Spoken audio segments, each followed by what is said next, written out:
তোমাকে বিদায় দেওয়ার আগে একটু মনে মনে আশা করেছি ওই মা মনসার পুজো করি, তারপরে তোমাকে আমি খুশি মনে বিদায় দিব স্বামী।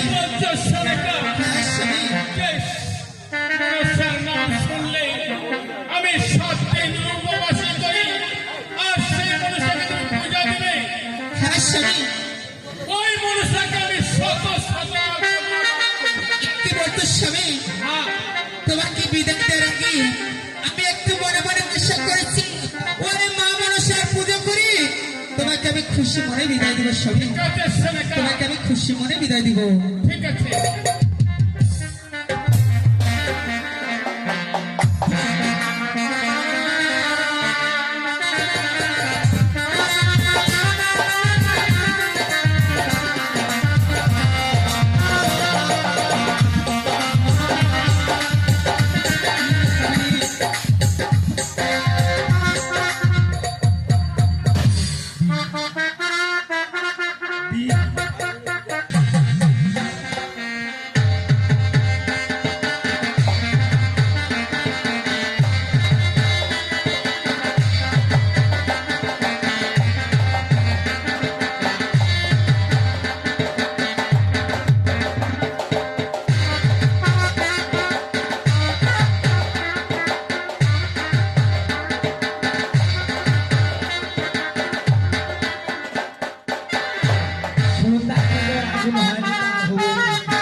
এখানে সে মা মনসার পুজো করছি।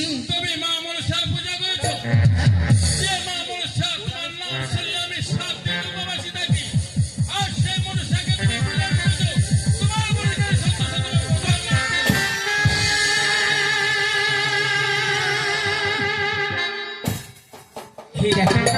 কি সর্বনাশ করলে স্বামী? এই দেখো কেন?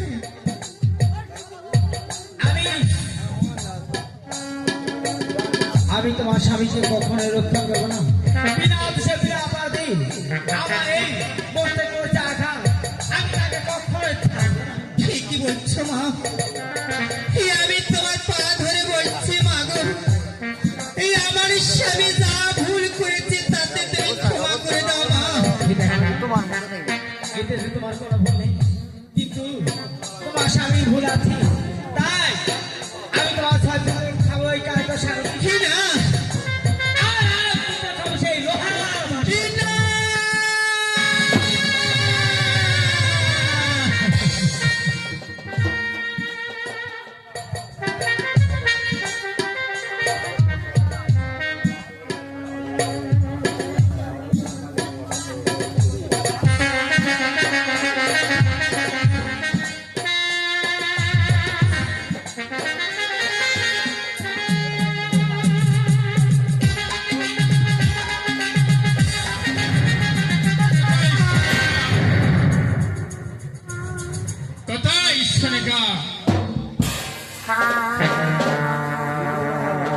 তোর জন্য প্রণাম স্বামী।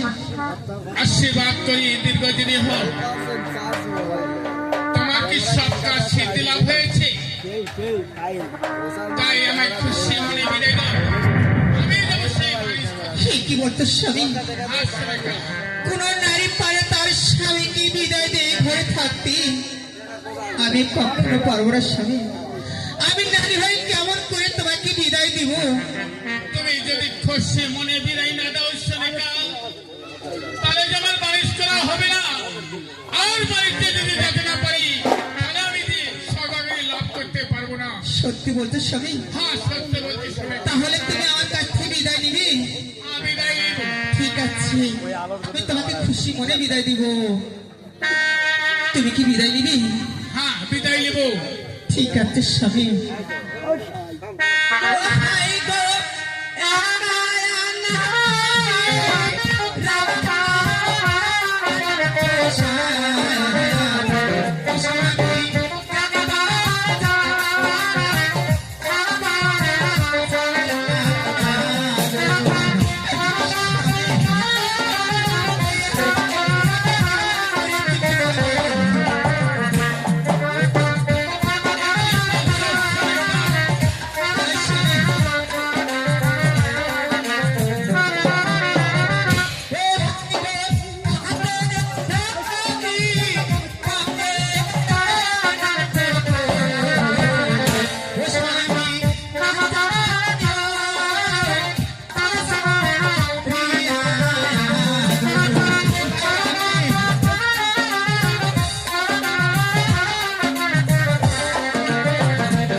এসে আবার বানিজ করি আবার হাসি মনে সে আবার বাসর ঘরে ফিরে আইবে স্বামী সে